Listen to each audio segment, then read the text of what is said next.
Here today we're having the Secretary of the U.S. Department of Education come and examine our facilities, which we've been operating here for 30 years for prison education, as really to set the model for the rest of the country under the Second Chance Pell Program, of which we were one of a select number of schools across the country to receive that that award.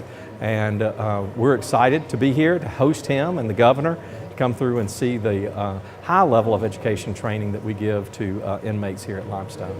We toured the horticulture area, we toured the welding area, and also then our design drafting area. And at each location, the Secretary was able to ask questions about what the job opportunities were for students when they left.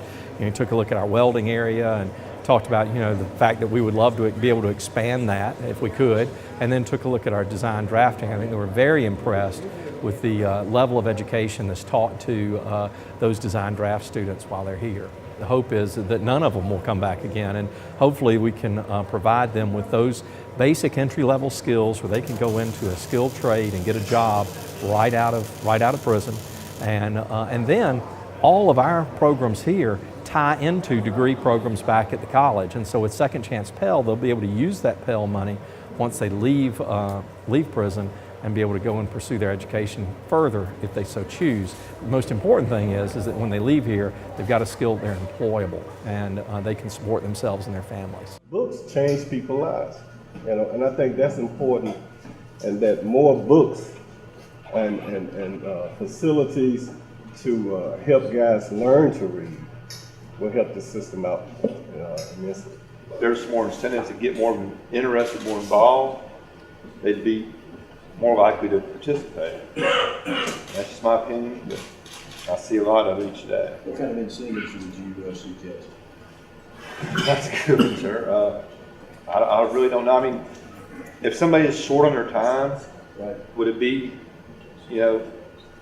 hard to say, well, if you finish these classes, you might get a better chance at parole. I like that. Or, a parole cut, or maybe work release. Yeah. The key to me not coming back to prison is education.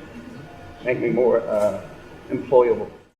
We are so over the moon excited today to have such an amazing group of people that have come to visit us today.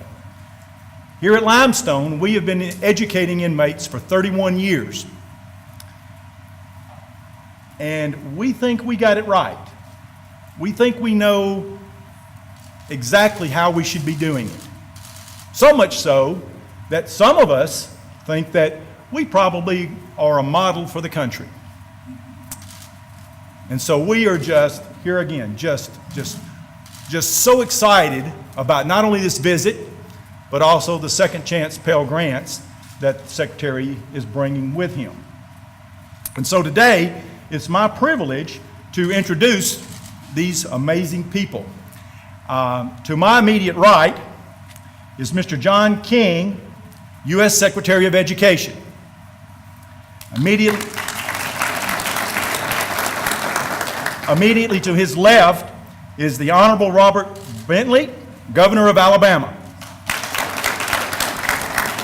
Immediately to his left is Mr. Jeff Dunn, Commissioner of Alabama Department of Corrections. And to his left is Mr. Broderick Johnson, Assistant to the President, Cabinet Secretary, and Chair of the My Brother's Keeper Task Force. To his left is Mr. David Walters, State Director, Adult Education, Alabama Community College System. To his left is Dr. Jim Clauber, President, Calhoun Community College. To his left, Dr. Timothy Businger, Provost and Vice President for Academic Affairs, Auburn University. To his left, Kai Stevens, Director, Alabama Prison Arts and Education Project, Auburn University. And to his left, and awake, and my good friend, Dr. Hank Dassinger, President, J.F. Ingram State Technical College. And I'm going to ask Mr. Jeff Dunn, the Commissioner, to come at this time. Thank you, Hoyt, for the introduction, and Mr. Secretary, Governor Bentley, Mr. Johnson, we just want to say thank you for being here. It's a big day for Limestone, but it's also a big day for the Alabama Department of Corrections. It's a big day because what it does is it gives us an opportunity not only to showcase, but to express to the citizens of this state and to the entire nation our commitment to education with respect to incarcerated individuals. I think we can all agree that to the extent that we can intervene in the life of these men and many men and women like them with very effective education programming, we can literally change the course of their lives. And we just had a roundtable in which they expressed that very thought. And so that's what we're doing here today. We are honored and privileged that the Secretary would be here to share some time with us. We are thankful for his commitment to this. I am thankful that I work for a governor who has an absolute rock-solid commitment to education, and that he gives us the privilege of pursuing that with rigor inside the Alabama Department of Corrections. And so with that, Governor Bentley, would you come make a few comments, sir? Thank you. Well, good morning, everyone. This is a great day. Anytime we can try to improve the lives of the people of this state, it's a great day.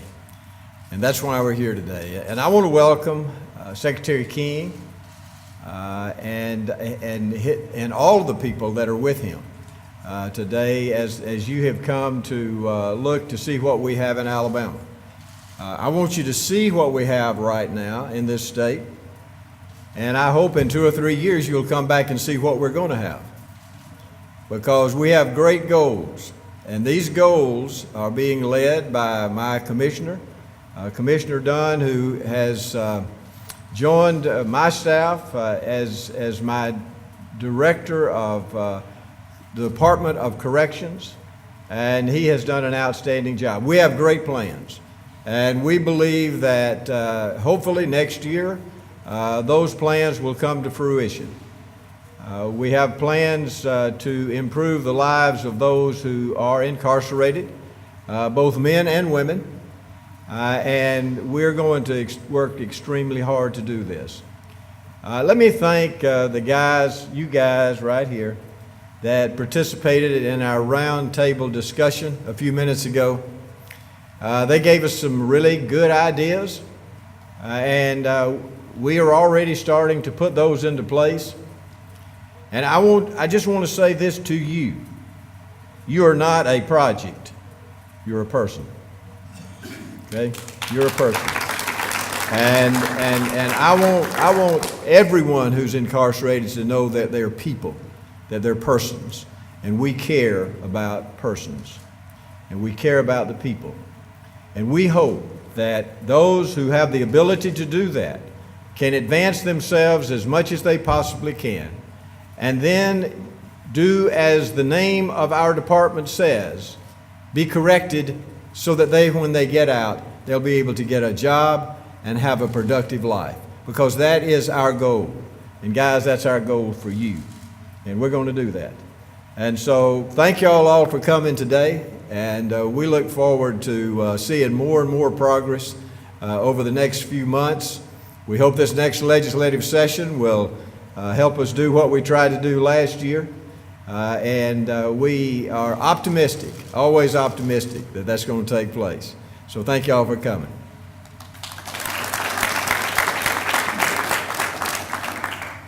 I'd like to ask Mr. King if he'll come forward now and bring us some remarks from Washington. Thank you all for being here. It's a pleasure to be here to celebrate the great work that's happening between Limestone and Calhoun College. I want to thank the governor for being here and for his leadership and commitment to criminal justice reform. I want to certainly thank Commissioner Dunn for his leadership, all of our college presidents and administrators who are here with us, and the warden and folks at the prison who are so committed to educational opportunity for the folks who are here. I want to thank our students for sharing your experience with us, and we will carry that experience back with us to Washington. Programs like this one reflect what we know about what works. Rand did a study on prison education programs and demonstrated that folks who have access to any educational programs in prison are 43% less likely to return to prison. We have tremendous evidence over decades that for every dollar invested in prison education programs, we see $4 to $5 of savings because folks aren't returning to prison. And so the question for the country is, how do we move forward? How do we undo some of the damage that was done by the policies of mass incarceration of the 1990s? How do we move forward in a way that creates opportunity for students like the ones here and all across the country?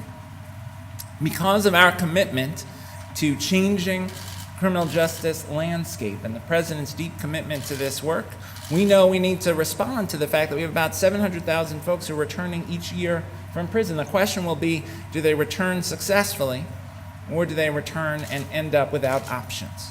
And so we created the Second Chance Pell program to create options. Using our pilot authority under the Higher Education Act, the Second Chance Pell program will allow students at 69 universities and colleges around the country who are incarcerated to pursue their higher education. And those students will receive Pell Grant dollars, federal financial aid, to pursue their studies. This program will serve 12,000 students across 28 states. And what we are confident this pilot will demonstrate is that this is a smart and sound investment, not just for the students, whose lives will be changed by the opportunities they will get, but it will make a huge difference for their families, for their children, and ultimately make our communities safer and stronger. Across those 69 universities and colleges, we have 2-year programs, we have 4-year programs, we have career certificates, we have minority-serving institutions, a broad range of institutions, because we want to demonstrate that this can work, whether it's around liberal arts or career-focused programs. This can work and make a huge difference for our country.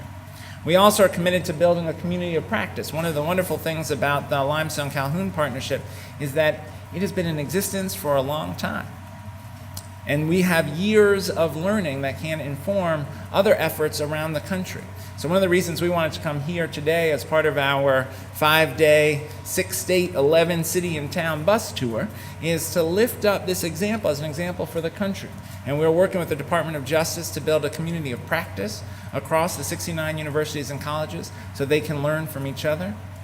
I'm so impressed by my conversations with faculty members here, the work that they're doing with students, and their sense that the students are so deeply committed to their learning and to their work.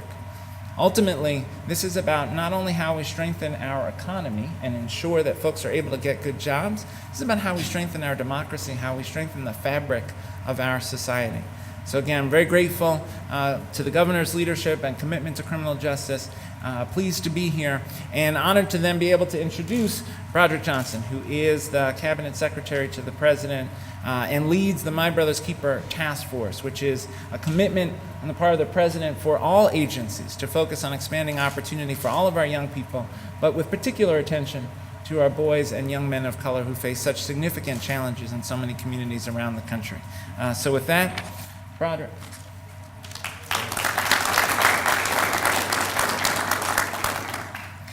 Thank you very much, John, Secretary King. As the President's Cabinet Secretary, I get to work with all of the President's Cabinet members. They get to boss me around and to tell me where I should go and what I should do. No, seriously.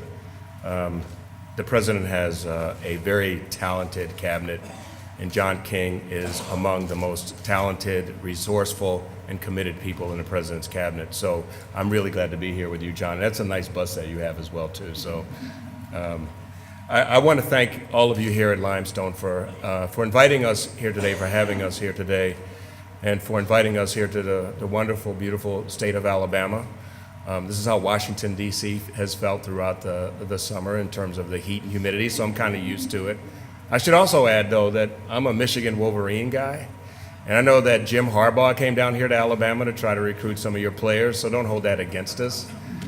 Michigan's a wonderful place. So I'm very grateful to be here to the elected officials and to those who run the great institutions, academic institutions here. Thank you as well for having us here. I'm humbled to be here. The President said to me, "Don't, Broderick, through the rest of the time you're in the White House, don't let up on going out and visiting the great states across this country.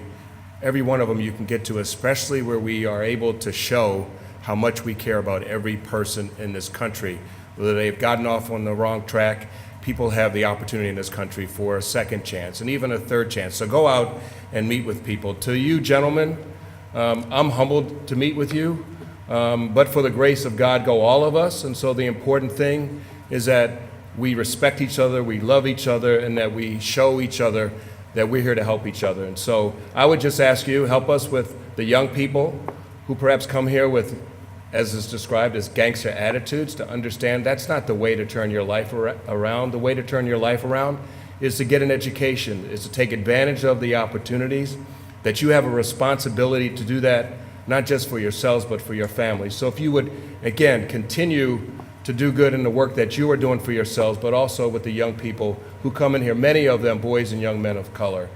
And in that regard, the work that I get to do as the chair of the President's My Brother's Keeper task force is about making sure, especially for boys and young men of color, that they have a better first chance, that as soon as they are born, we address issues around their literacy, and about making sure that they are not expelled and suspended from school even as preschoolers, and making sure when they get off track that they're not thrown out of school systems and sent on the path, as we all know, from school to prison, but in fact they have other opportunities as well.